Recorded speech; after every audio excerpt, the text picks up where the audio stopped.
It's pretty wild when you stop and think about how the symbols we choose can literally shape our entire worldview. Today, we're going to dive into a powerful story about exactly that, a complete reimagining of faith and meaning, all wrapped up in the metaphor of two very different trees. It's a fascinating journey, so let's get right into it.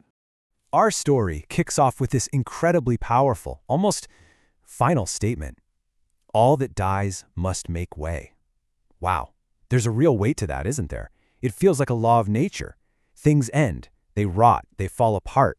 But that's not the end of the line. It's really just the beginning of a huge question. If decay is a given, what comes next? What rises up from all that?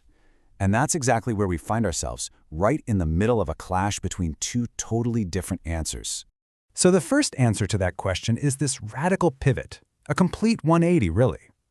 It's about turning away from a faith that's built on death and fear and turning towards one that's totally rooted in this unshakable belief that life ultimately wins.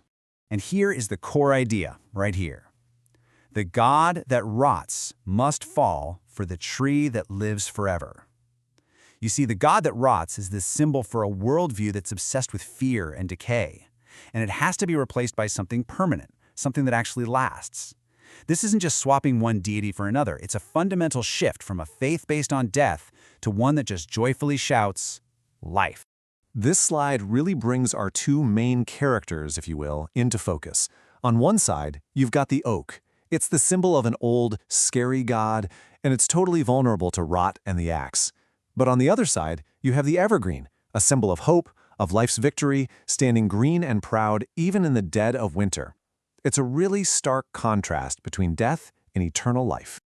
Okay, but here's the thing. This whole transformation, it doesn't just happen by itself. Nope. It's a deliberate, powerful act of will.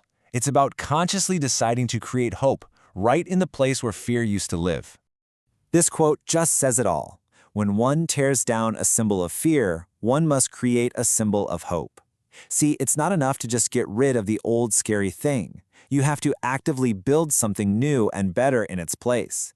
The act of creation is just as important as the act of destruction. So you see, it's this two-part move. First, you have to tear down those old symbols of fear that were holding people back. But then, and this is crucial, you have to build something new, something founded on hope and on resilience. It's an intentional choice to forge a better future. And that phrase, does not wait for a season to live, that's so key. Think about it. The oak is seasonal. It's passive. It has to wait for spring to come back to life. But the evergreen? It is a constant, active yes to life. It's an overcomer, a perfect symbol for a faith that doesn't just survive the winter, but actually thrives in it. All right, so this new symbol offers hope, right? But it goes even deeper than that. It completely redefines where we even look for truth, for spiritual law. The old faith was all about looking up to the heavens, to a past full of angry gods and their outdated rulebooks. But this new faith, represented by the evergreen, looks forward, to the promise of the future. The law isn't found in some thunderclap from the sky anymore. It's in the quiet, constant, unchanging truth of the tree. A simple truth that was kind of hidden in plain sight the whole time. So yeah, you can see the clear contrast here. The old law is all about fear and following external commands from on high. The new law, though, is about promise and an internal, constant truth. The whole source of authority shifts from the heavens above to the living, breathing, enduring world that's right here in front of us. And that brings us to the final, and honestly, the most radical turn in this whole philosophy. This is the ultimate shift in power, moving away from the gods and putting it squarely in the hands of humanity. This right here, this is the mic drop. This is where it all comes together. The symbol is reclaimed by us, by people. It's not about some god's tree anymore. It's a tree of man.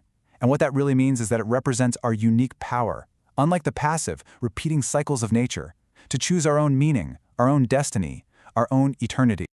So when we talk about a tree of man, it's way more than just a cool phrase. It's basically a declaration of spiritual independence. It's about taking the reins of our own spiritual lives, moving from being controlled by outside forces to embracing an internal commitment that we define for ourselves. And that really is the core takeaway of this entire journey. From a rotting God to an evergreen will, the ultimate message is all about human agency. The greatest power isn't found somewhere up in the heavens. It's found in the will to choose our own path and define our own sense of permanence. And so that leaves us with a pretty big question, doesn't it? If the symbols we pick can genuinely shape our reality, turning fear into hope, decay into eternity, then what symbols are we choosing in our own lives, right now? What old, rotting oaks are we tearing down, and what new evergreens are we planting in their place? Definitely something to think about.